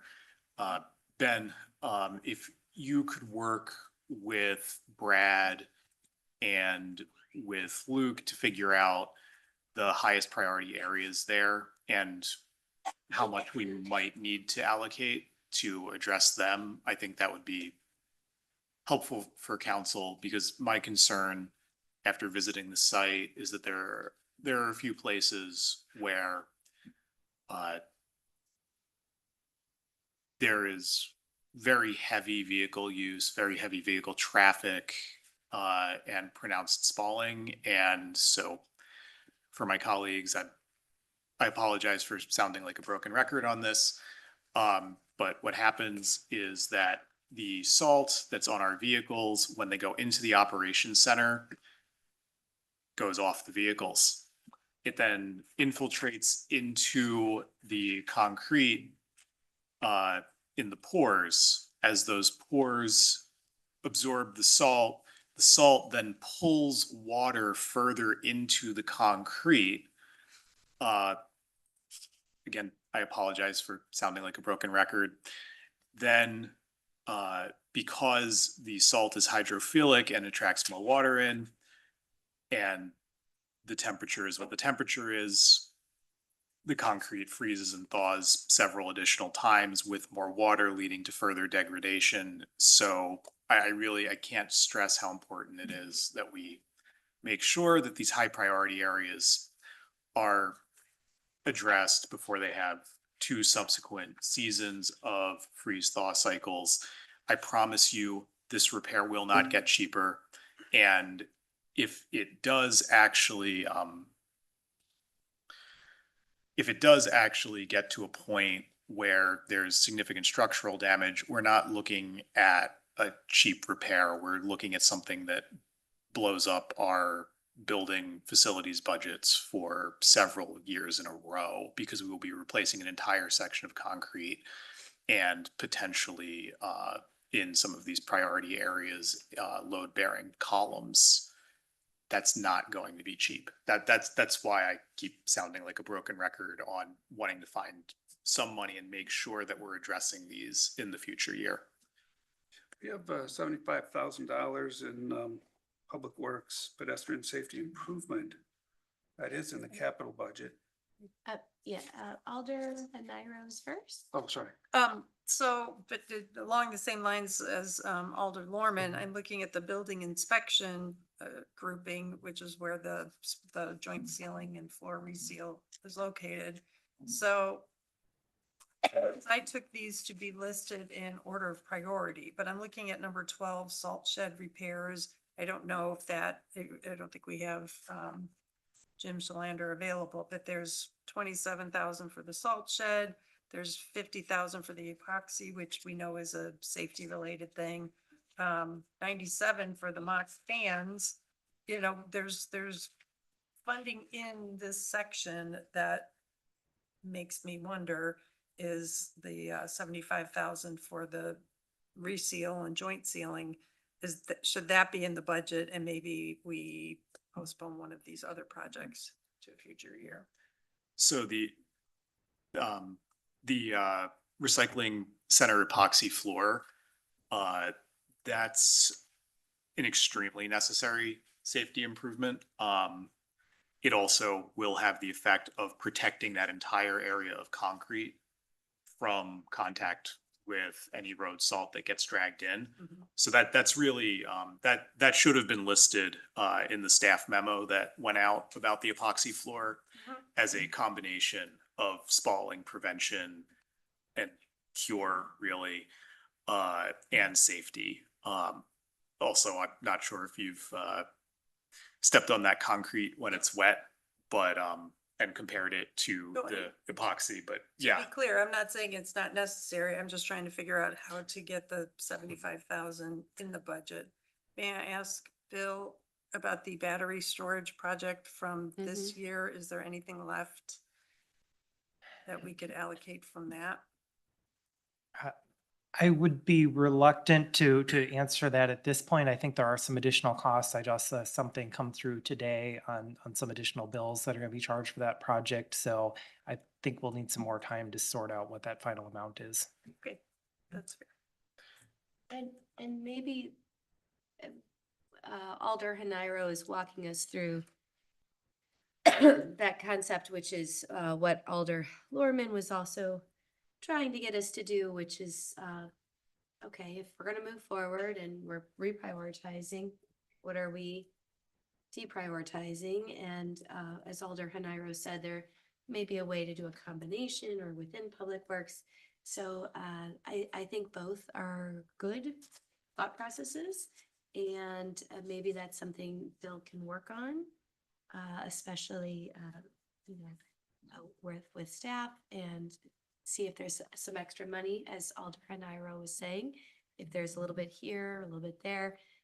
Alder Lorman is accurate about the pedestrian safety at 75,000, although we really are working on safe, streets. That is an initiative.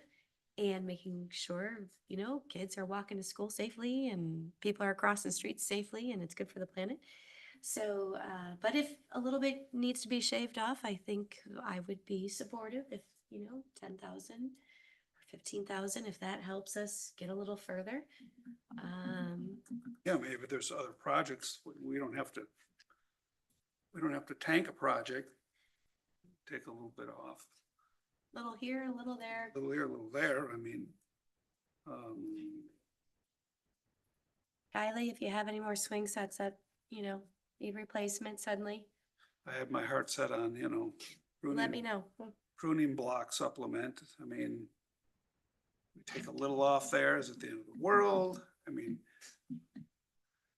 stuff like that. We just go down the list. We can, look at a few things here and there. It might get us at least halfway there, and then if something. May I ask Bill about the contingency for this year? It's a great question. Because I remember using 67,000 of that a few years ago to pay for higher fuel costs. Yeah. But I don't think we've used contingency funds for other things. Sorry to spring it on you, Bill. No, that's fine. I'm just looking for the dollar amount for this year. I don't believe we've allocated anything from this year at this point.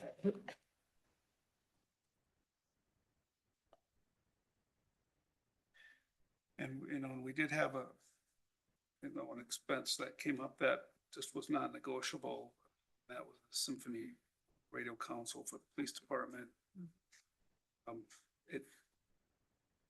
Nothing, I mean, it has to be done. Technology is aged out. So there are a few things where it's kind of like, yeah, it may be number 5 on the list, but we just don't have the capacity.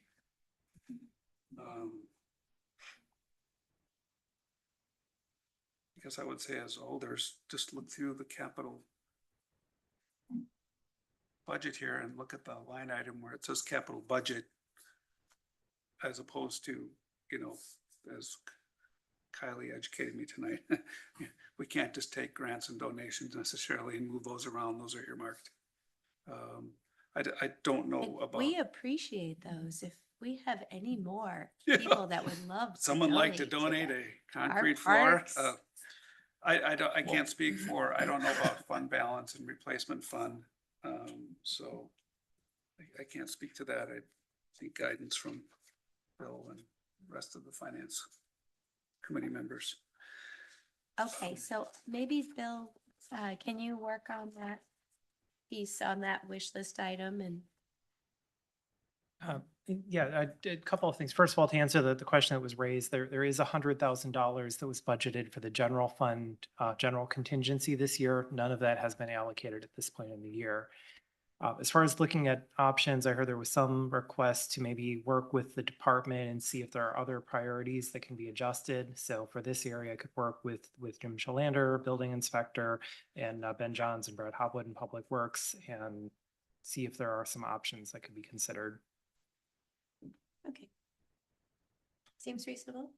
One option I would suggest is maybe the replacement of the 2 furnaces. I think there are 2 more furnaces to be replaced at the senior center. And that's always troubling when we're in the midst of community campus planning. Maybe there's a way we can budget in our contingency fund to replace those next year if they need to be replaced. Just a thought, it's 24,000.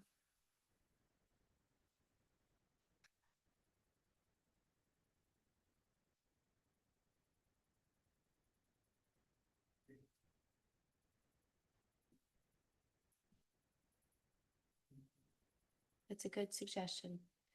Certainly look at it. And I'm really glad, I'm really proud of everybody. You know, we are trying to be pragmatic in these times. And I'm really glad that everyone's coming together. Alder Myers, did you have something? Oh, I just wanted to thank everyone for the suggestions, and for Bill for looking through, and Ben, Brad, and Jim for their work on this. Very good. Any other comments? Well, budget is always a robust discussion. It's funding all the things we do, so much appreciated.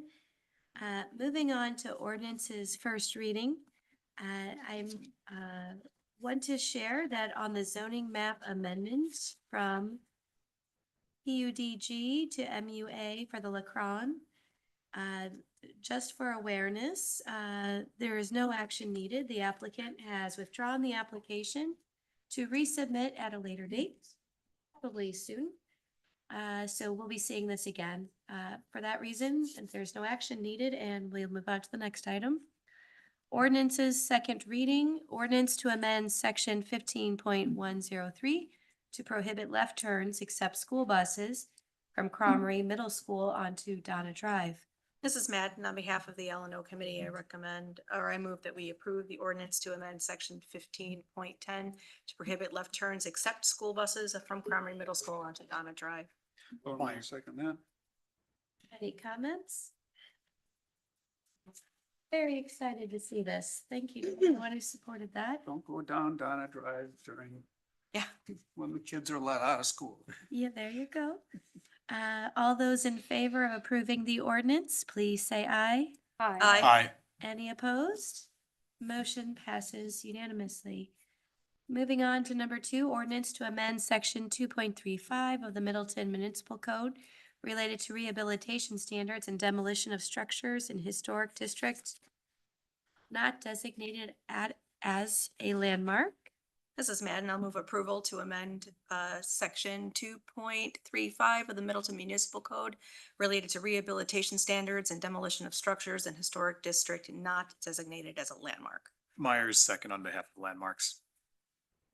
Any comments? Hearing none, all those. Wait. My apologies. I just wanted to thank our staff, in particular, Daphne and Matt for their work on this ordinance, as well as all of my fellow Landmarks commissioners for the long and robust discussion lasting just about a year that we had rewriting this ordinance. So thank you, everyone.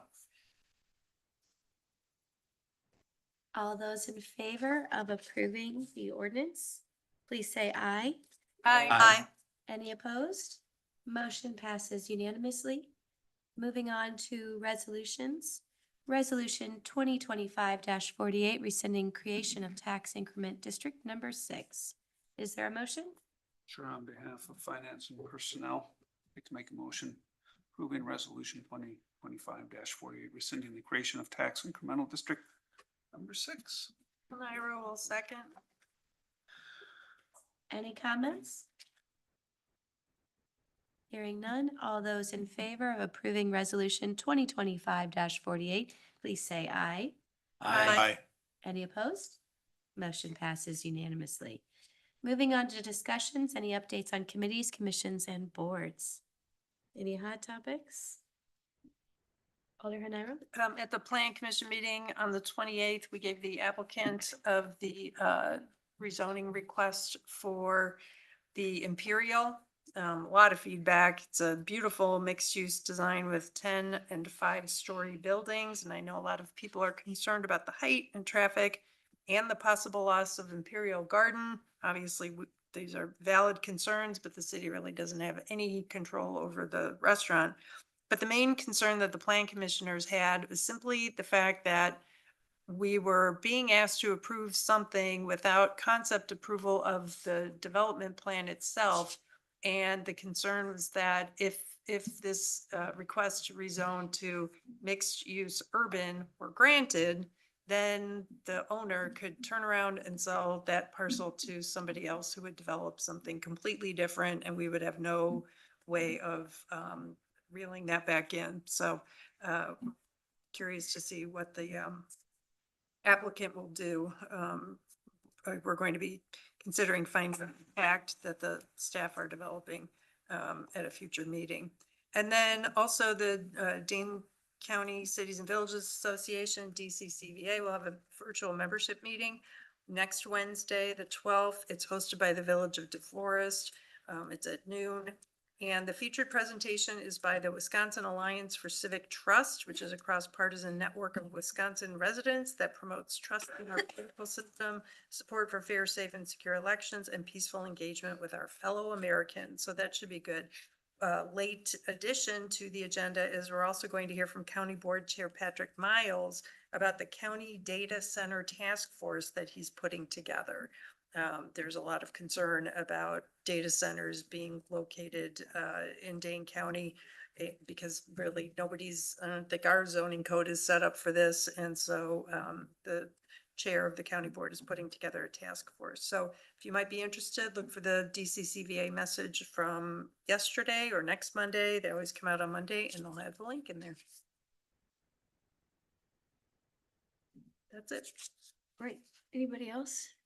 Alder Crow. The library board of trustees and the Friends of the Library had a retreat on Sunday afternoon, which we all met together to talk about strategic plan for the next 5 years for the library. So a lot of really good discussion and kind of brainstorming and Where did you have the retreat? at the library. Fun. We had a facilitator come in to help us think about kind of goals and what we kind of hope to see from the library in the next 5 years. So it was a good afternoon. Very nice. Anybody else? I have one, and I'm looking at Abby. If I say the time wrong, let me know. Saturday, November 22nd is Light the Green at Stone Horse Green. It's my favorite. And there will be a pop-up holiday market, like arts and craft kind of sales. I think Alder Myers is going to be involved, right? Are you selling your stuff? In answer to your question, yes, and that is all I have to say during this meeting. Okay. But I think what she's trying to say is that we're encouraging our artists and craftsmen to apply, or did we miss the I deadline? think this is, I think we might have a full house. Great, wonderful news, because I saw the request went out maybe 2 weeks ago, so that's really quick turnaround. Right. And Excellent. I think this is the first year we're doing that in addition to lighting the green.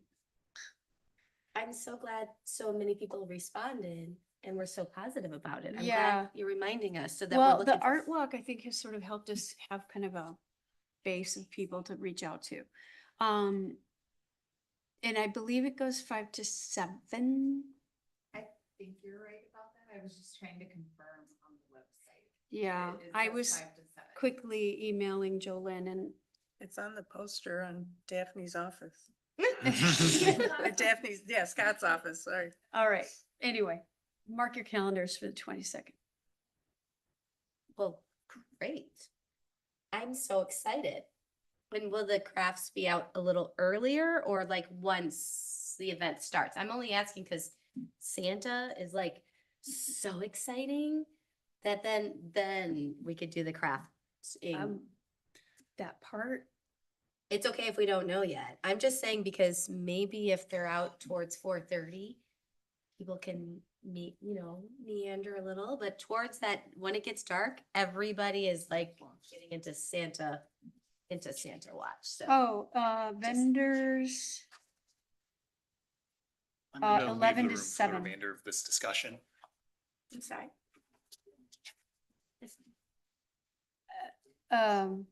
Well, we're not voting on anything. Yeah, but he's. It's Okay, appearance of it a looks like conflict. the vendors are on the green from 11 to 7. Oh, so more midday all the way up. That's great. So we want to make sure we're telling, and I'm sharing this more like if you see a post and you want to share it on social media, because it's a new additional event, we may not have a lot of foot traffic unless Right. as leaders, community leaders, we are sharing that information out. Because I would have just thought it was like 4-ish or 5-ish. So it's great to know because then we can all go out and have some French fries or Right. something wonderful mid-afternoon stroll while it's a little warmer. Market is open 11 to 7, 5 to 7 light the green. Santa shows up at 5:30. So And exciting. carolers at 5:30. And that's what I know. That excellent. I'm so glad you shared all that and just joy. It's so great to have things that bring joy. Well, very good. Any other committee topics? Alder Myers, you can come back in if you can hear me. All right. Well, with that, we're moving to convene into closed session and I will need Bill's assistance. I move to convene into closed session. Harmon will second. Okay, are we at the roll? Alder Madden, Yes. Alder Kalish, Yes. Alder Kuhn, or Mayor Kuhn, sorry, Yes. apologies. Alder Nelson, Yes. Alder Myers, Present. Alder Haniro, Yes. Alder Larman, Yes. Alder Crow. Yes. All right, we're in closed session.